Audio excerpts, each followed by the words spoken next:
कधी विचार केलाय का की आपल्याच भांडणाचा फायदा तिसराच कोणीतरी कसा उचलतो? आज आपण एका प्राचीन कथेमधून हेच समजून घेणार आहोत.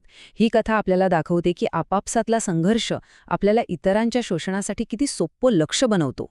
चला तर मग सुरू करूया.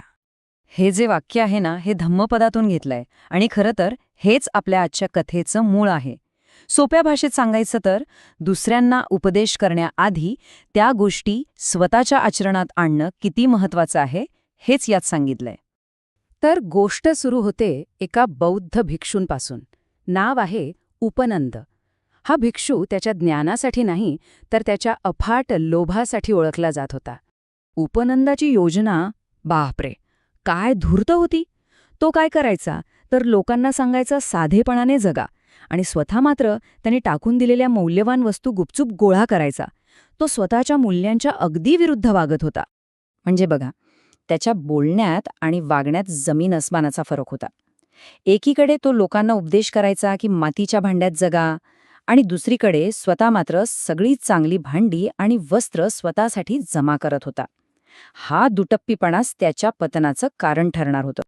आणि मग एक दिवस त्याचा हा लोभ सगळ्यांसमोर उघडा पडला. दोन म्हाताऱ्या भिक्षूंमधला वाद मिटवण्याच्या नावाखाली त्याने चक्क ती मौल्यवान घोंगडी स्वतःच हडप केली. आणि याचं कारण काय दिलं तर म्हणे, शिस्तीचे नियम त्यालाच जास्त माहीत आहेत, म्हणून त्यावर त्याचाच हक्क आहे. आता हे प्रकरण पोहोचलं थेट बुद्धांपर्यंत. तेव्हा बुद्धांनी या प्रसंगाचा उपयोग एक मोठी शिकवण देण्यासाठी केला. त्यांनी सांगितलं की उपनंदाचा हा लोभ काही आजचा नाहीये, तो खूप जुना आहे. आणि मग त्यांनी त्याच्या एका पूर्वजन्माची कथा सांगितली. बुद्धांचे हे शब्द आपल्याला थेट वर्तमानातून त्या प्राचीन बोधकथेत घेऊन जातात. ही कथा आपल्याला या लोभाच्या अगदी मुळाशी घेऊन जाईल.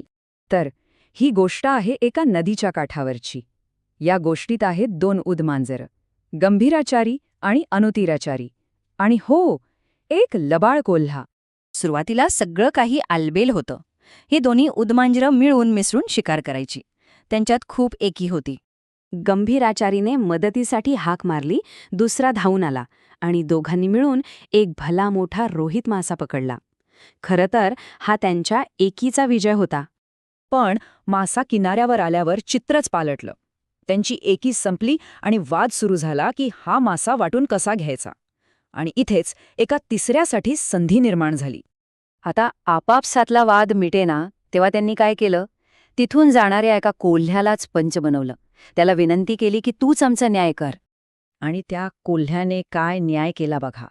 एकाला दिली शेपटी, दुसऱ्याला दिलं डोकं, आणि माशाचा जो सगळ्यात मोठा महत्वाचा मधला भाग होता तो ठेवला स्वतःसाठी.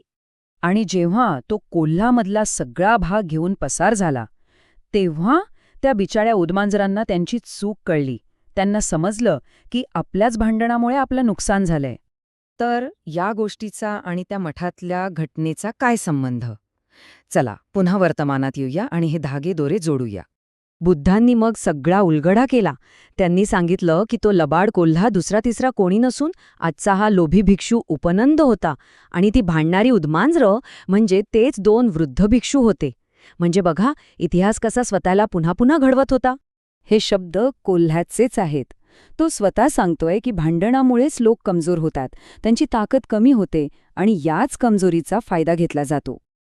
ह्याच तत्वाला मध्यस्थाचा वाटा असं म्हणतात.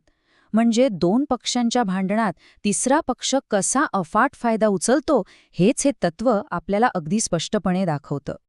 आणि शेवटी बुद्धांचे हे शब्द ऐका, जे या कथेला एका वेगळ्याच उंचीवर नेऊन ठेवतात.